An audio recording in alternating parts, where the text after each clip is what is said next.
Today I'm in Lincolnshire driving about 3/4 of a Mini. Well, about the rarest of the modern Minis you're going to find on the road anyway. This is a 2013 Mini Coupe, or possibly a Coupe R58. And no, it didn't just drive down that farm track behind us. Since bringing in the all-new Mini in 2001, BMW had been trying to fill every niche they possibly could, reinventing some old classics and creating some new niches. And this is the Mini that answers the question, I'm sorry, what? Aimed at real hardcore Mini enthusiasts, this was always going to be a real niche car. Even Mini themselves only estimated that about 5% of buyers would go for this car because it's a pure two-seater sports car. But isn't it great that a company as big as BMW are willing to take a chance and just fill that tiny niche that they know not many people are going to go for, but still just do it anyway? With that massive diversity in their range, Mini were in the enviable position of having plenty of platforms to choose from and play with. And so from the ground up to the Beltline, this is pure Mini convertible, which is an existing model and very popular model. But from the Beltline up to the roof, completely unique. From 2011 to 2015, this thing existed in the world, with a 29mm lower roofline than any other Mini in the range, let's say the 3-door for example, the Cooper it's based on. And this windscreen is raked back 13 degrees more sharply than on a regular Mini as well. So the interior space is just more compressed, more lowered, looks more sporty, gives it a lower centre of gravity as well, so perhaps a little bit better handling. In 2012, a year after this came out, they brought out the Roadster as well, which shares this same roofline but in a convertible form. Under the skin, it is pure standard Mini, and if we look under the engine bay, you'll find the same 1.6 litre inline-4 turbocharged petrol/gasoline engine as in every other Mini that's not a diesel, where you'll find, I think, the 2 litre from the 1 Series. Here in the standard Cooper it makes 122 horsepower, 0 to 60 in 9 seconds and top speed of 127 miles an hour. If you'd gone for the Cooper S, you could improve those figures slightly by adding the supercharger and giving it a 0 to 60 of 6.9 seconds and a top speed of 143. And the absolute top of the tree was the JCW, the John Cooper Works edition, which was the utterly mental version, which had 0 to 60 in 6.4 seconds and had a top speed of 149, but at the sacrifice of, well, most of your road comfort, because it was really an all-out race car for the road. Now, climbing into the car, it really is pure Mini, although a bit closer to your head.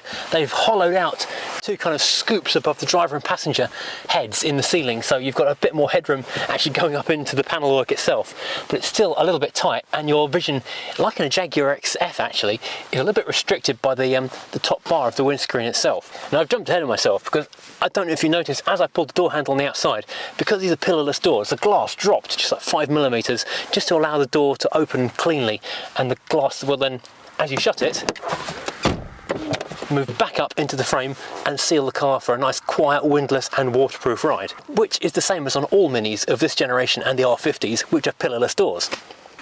Now, moving around the interior, everything below the waistline, which is everything we're sitting in and touching, is standard R56. And that's a good thing because it's a really well laid out, really well made, ergonomically quite nice car.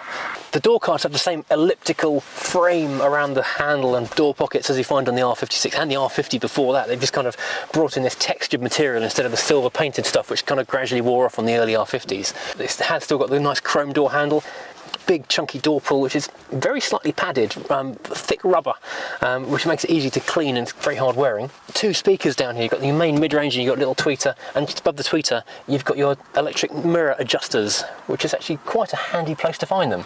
The mirrors look quite small on this car. I don't know if they are smaller than on a regular Mini, but they do appear a little bit littler. And your door pocket down here below the door pull is actually quite small. It's a little bit shallow and not that big. You won't get a lot of stuff. It's certainly not big enough for a cup or a bottle, which is a criticism I've had of Minis in the past. I haven't got many criticisms. I don't have many criticisms of them ergonomically, but yeah, places for drinks and snacks is an ongoing theme I find with Minis. Now, dashboard again is all Mini. They followed on the original theme from the 50s car of having the big central speedo, and the needle isn't actually a needle, it's a little tag which moves on around the outside, the circumference of the speedo. And ahead of you, where you would expect the speedo to be, is actually your tachometer, your RPM meter, redlining at 6,500 and going all the way to 8 if you feel like braking the engine. This circular theme is very prevalent. Got 4 identical eyeball vents one either side of the steering wheel, and the mirror position on the passenger side, which is great engineering and design. So making the left-hand drive and the right-hand drive versions of this car is really cheap and easy. All you need to do is switch this little satin panel and the steering column left to right, and you've suddenly got a left-hand drive car from a right-hand drive car using mostly the same mouldings. Now, as far as the T-shelf goes, you're going to be bitterly disappointed. Push the little chrome button here and the glove box appears. However, no cup holders in there, and nothing on top of the dashboard either for your picnic or your teacup. Bad show, Mini, bad show. However, they have surprised us with one little hidden secret gem, an Easter egg if you will. Push this dashboard panel in and out it comes to give you a little hidden treasure area. This little pod here gives you a digital readout of the speed as well, which to be honest I tend to find I use more than the actual needle readout when I'm driving a Mini. Also gives you a little readout below which gives you other information like your remaining range, exterior temperature, that kind of stuff. Design is a significant part of the Mini's identity, so these indicator and wiper stalks are quite bulbous, chunky things with interesting little designs on them for your headlights and your wipers down here. This car is thankfully pre-keyless, so you've actually got somewhere to put your key. You slide your big Mini key into the slot down here, and then it's a start-stop button to get the car going, which I have to say I much prefer to the current system of keyless, because there's literally nowhere to put the key apart from your pocket or the cup holder before you hit the tag to start it. Now in the centre of your big Speedo you've got a great big screen. Well, I say great big, it's large for the 2012 and 2013, which gives you access to your Bluetooth linked phone, your radio, the CD player which is just below it, a sat nav and other sort of car controls, all controlled by a little home button here, menu button here, basically a mini version of the iDrive down here between the gear stick and the handbrake. Thankfully it is a proper handbrake, not like the stupid electric one they've stuck on them now. This generation Mini still has this theme of the kind of big bar that curves down, but it's become very much more normalised. It's just textured black plastic rather than the metal painted shiny stuff that happened on the R50, which looked like a floating area. But housed in between these two bars, we've got the Mini visual boost controls for the CD player and the volume for the radio and other little gubbins. And beneath that, we've got climate control. It's not dual zone, but it is automatic climate with air conditioning and demist front and rear because it's got a proper glass window, not a convertible, although it looks like a convertible. And then we get to this great Mini feature, which is, since the R50 generation, they've done this great thing with the chrome toggle buttons for the windows, the fog lights. In this one it's got the central locking. Current generation cars have moved the central locking back onto the door again, but I quite like it here in the middle of the front and rear fog lights and the electric windows. It looks quite cool. And this is actually mirrored above your head, where you've got other controls for the interior lights and a manual control for the boot spoiler, so you can set the active spoiler to up or down using this little central toggle switch up here. Now right at the bottom we've got a little tiny cubby hole for small items, changing things. You've got audio input for the stereo, and you've got a USB link to connect to the stereo and also to charge your phone. Really useful, very modern. And you've got a regular standard 12-volt socket and two cup holders, which thankfully in the R56 moved ever so slightly back from the dashboard, so you can actually put a cup into them. In the R50, unless your cup was only that tall, you weren't using those cup holders. Now, almost hidden by the gear shift, you've got three little buttons here. Now from right to left, you've got your traction control off, your auto stop-start on and off, and you've got the sport button, although I wouldn't recommend bothering with it because it doesn't actually do a lot other than reduce the travel in which your foot makes a difference to the pedal. It doesn't increase the power level, doesn't really do it more. It tightens up the steering, but it makes the steering feel a bit heavy, so kind of leave that one alone. Now that's the front of the car kind of covered. Behind you, although you have two kind of fake plastic headrests moulded into this bulkhead, and below that you have a pair of speakers, and you have kind of a useful little carpeted shelf area and a bit of space behind the seats, and one more cup holder, same as on the regular car. Third cup holder, quite useful, but no back seats. Let's look in the back and find out why. Although below the waistline this is a standard Mini convertible, this back end doesn't share a huge amount of standard part. You've got the same bumper, same lights, same chrome trim over the number plate. When you open it, it's not a little tiny boot like on a convertible, it's actually a massive tailgate and a great big boot, because by taking out two rear seats, and I can remove this little parcel shelf as well, you have opened up this massive cargo area. Because let's face it, on a regular R56 generation Mini, the rear seats aren't really much good for anything apart from kids, and if you don't have kids, that space is kind of wasted. So why not open it up to a great big cargo space? This is kind of getting on towards, you know, it's certainly bigger than a Fiesta, maybe not as big as a Focus, but way more practical. This is actually a 280 litre boot, and this bulkhead here behind the seats doesn't fold down, but what that does give you instead is a strut brace, giving the car an even stiffer shell, better for handling.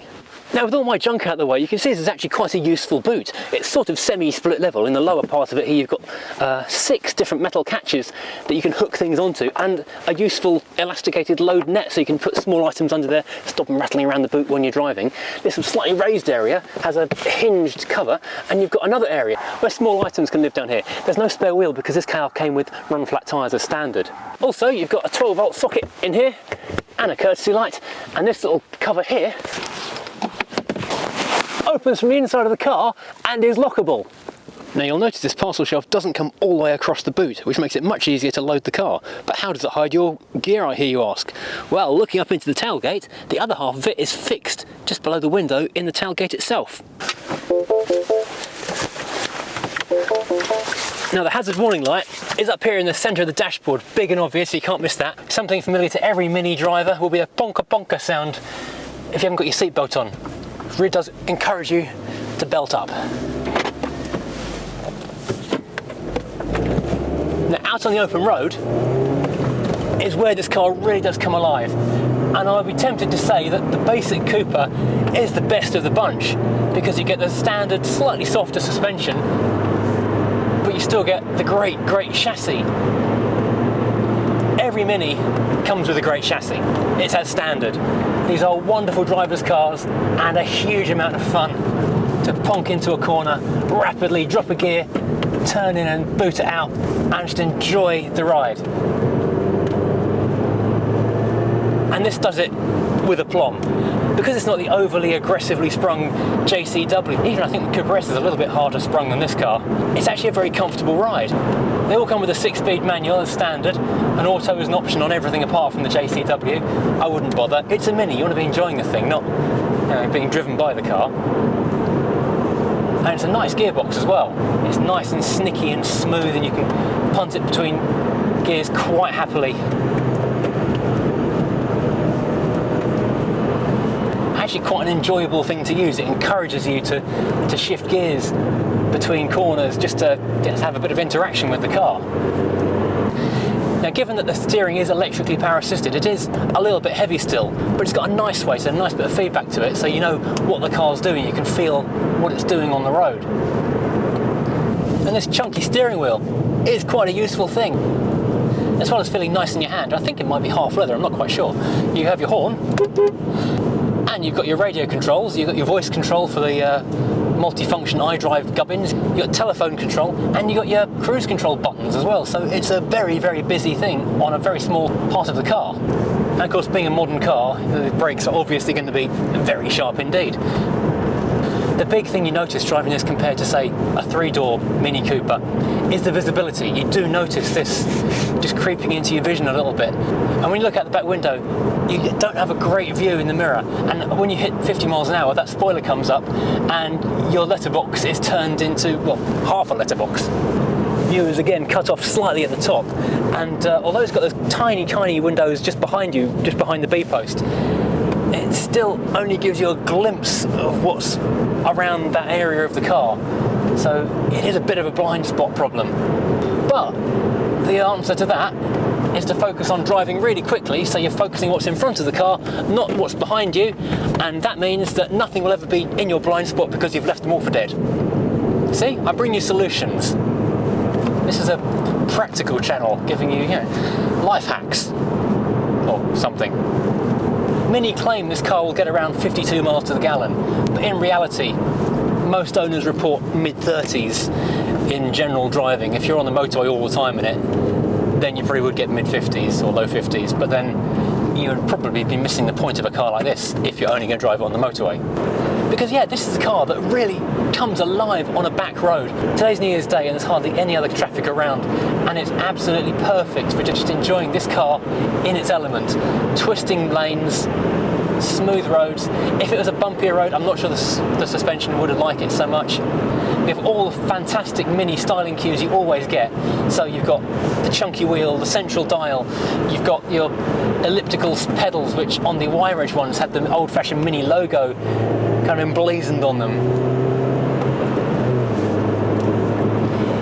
You have an engine with not masses of power, but just enough to keep you in the fun zone, but hopefully out of trouble.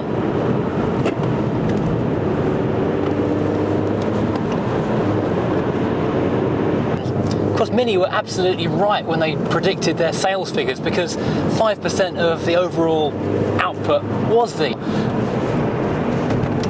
Because most people, when they buy a car, they look for the sensible option with the best resale value. They want the car that's going to appeal to the most potential buyers, as well as for the car they want for themselves. And so limiting themselves to just a two-door, two-seater might rule this out for many people. If you've got kids, you don't want this car, obviously. But if you don't need that, if you're just buying for yourself for fun, this is brilliant, because you've got all the fun of a Mini, a bit more of an individual quirky look, and a much bigger boot. So if you're a grown-up without kids to worry about, then this is actually a more practical car than a regular three-door hatchback in some ways. Or day to day, unless you're trying to shift a washing machine, which most people with Minis don't do. At least not the Minis anyway, I'm sure they do have washing machines. I'm not saying people with Minis are dirty, that's completely not what I'm saying, just for clarity here. But BMW and Mini were aware of an emerging market for two-door, two-seater coupes. Cars like the Peugeot RCZ was not long out, and that was getting a lot of attention. The Audi TT had been around for a while by then, about 20 odd years by then, and was perennially popular. And they really just wanted a slice of that action, that be in that market, just stab a few sales from those other manufacturers with something a bit different and interesting of their own.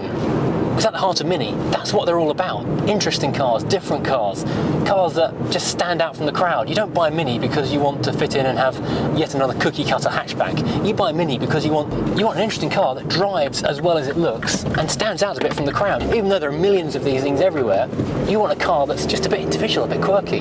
Which is why this car's got things like the black GT racing stripes, because even the rarest of Minis winds up getting a little bit of personalisation on it.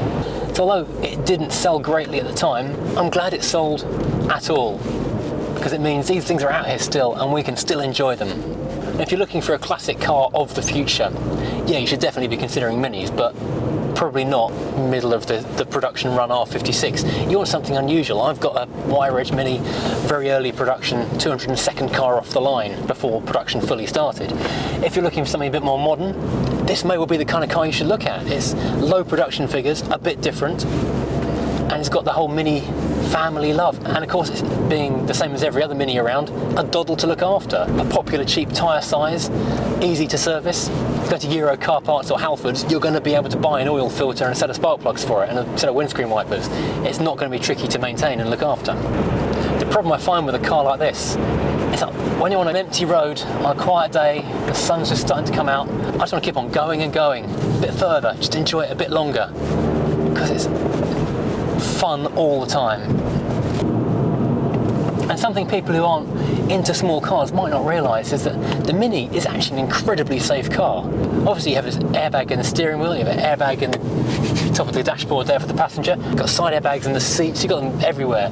But the way these cars shrug off really quite extreme damage and accidents can just shrug off such a major impact. Okay, the car's a write-off, but the people inside walk away unscratched, which is an incredible feat of engineering. Now, I admit, I am quite a Mini fan. I've got my wire edge, we've had 3 as family cars over the last few years, and so I'm a little bit biased and in thinking that they are really quite good cars. I'm sure they have their limitations. The seat squab, these nice, comfortable half leather seats are a little bit short for my legs, so on a long journey I do get a little bit of an ache in my hips and the back of my knees. But I tend to use it for short journeys rather than long ones. Visibility is not that special, and I know that the JCW, which is the version that I would probably go and buy, it's going to have a terrible ride. It's going to be way too harsh, very heavy steering, but I would have lots of fun driving it, and I would forgive it. They've got that great Mini look, that real fun smile at the front of the car. They all are cars that just put a smile on your face and you forgive all the silly irritations that bug you about them. And if you're watching this in Britain, it's nice to know that your car that you've bought, if you have bought a Mini, is very, very British indeed. Although it's owned by a German company, the panels are stamped in Swindon and the car is assembled in Cowley near Oxford, with a lot of components which came from nearby as well. I know we live in a global community now, but it's nice to bang the drum for your home country every now and then.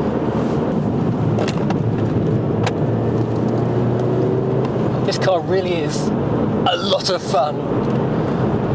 Right now I should make a left turn and return it to the owner, but I think I might just go straight on. Yeah, I'm going straight on. Well, thank you for watching. I hope you've enjoyed this little trip into a car you may well have forgotten, but maybe you shouldn't have. Maybe you should be going on Auto Trader right now or checking out eBay just to see, are there any of these for sale right now? Could I put myself in one? Thanks for watching. If you've liked this, please hit like and subscribe, and I'll see you again next time.